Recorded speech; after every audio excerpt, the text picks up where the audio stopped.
On social media, we're reading the opinions mostly of a tiny fraction of users who have huge impact over the opinions and the awareness levels of Canadians online. Okay, I was fascinated with some of the stats in your report. What surprised you the most?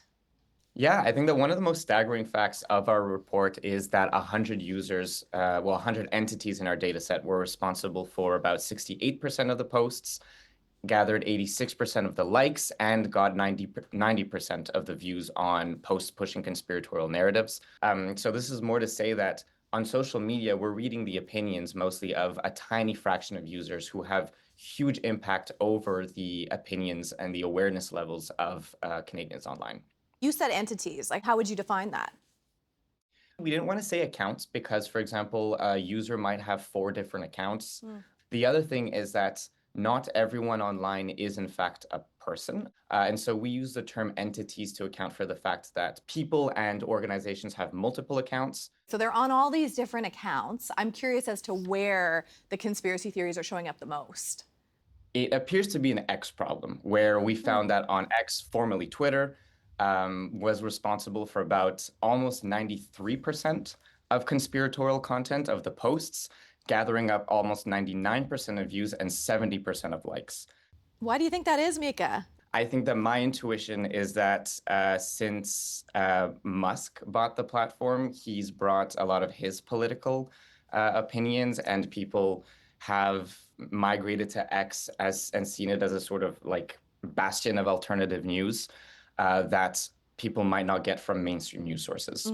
Mika, I'm curious about who is believing these conspiracy theories in Canada. Do we have any information on the demographic? We did find that compared to the average Canadian, Blue Sky users, YouTube users, Instagram users were more or less similar to what your average Canadian would look like. So the average belief and awareness rates of a Canadian.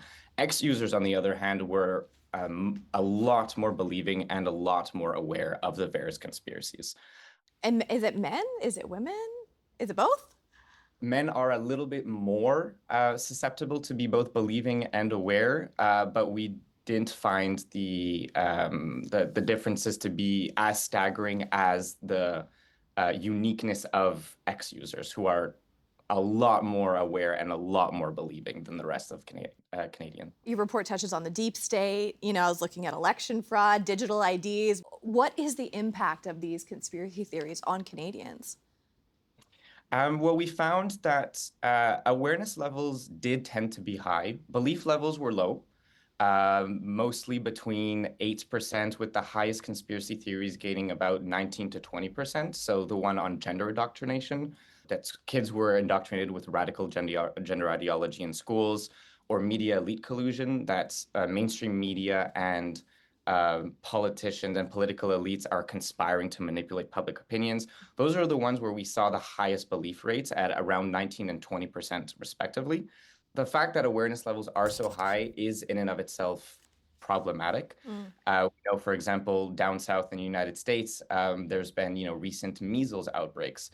Even though we know that the percentage of people in the United States that believe in conspiratorial narratives regarding vaccines is low, the outbreak is still happening. And we know that in Canada last year, we had one of the biggest measles outbreak in a very long time. So even though very few people believe in conspiratorial narratives about vaccines, for example, that has had an impact on the spread of something that is preventable with vaccines. Mika, how do we, stop the spread of conspiracy claims? I know it's a big question, but like how? We did find some interesting results, especially regarding. So before we said that X users were much more believing and much more aware, but on the flip side, we also found that low social media users were a lot less believing and then a lot less aware than your average Canadian. So the whole saying, touch grass, does it does work. We do know, however, that that's not a luxury that everyone can have. We know that local news outlets are struggling financially, and that social media platforms are sometimes the only place in which people can get news about what's happening in their community. So some of the things that we would encourage is just be a lot more hyper aware of what you're seeing online and adopt a much more active stance on the content that you're seeing. Looking forward, it's 2026. What's on your radar for conspiracy theories that are coming down the pipeline? The thing with conspiracy theories is that they morph and they change and they come up, and it's very hard to, keep up to date on everything that people are saying. I know that we are pushing for certain policy implementations that we hope to see in the near future in Canada regarding transparency on how the recommendation system works for different platforms, to give people more control over their feeds. Most of the content that people see on social media is algorithmically driven. Algorithms are optimized for attention, not informativeness Mm. of different posts.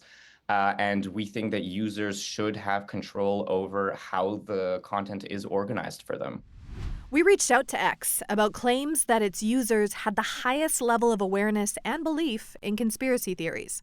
The company did not respond.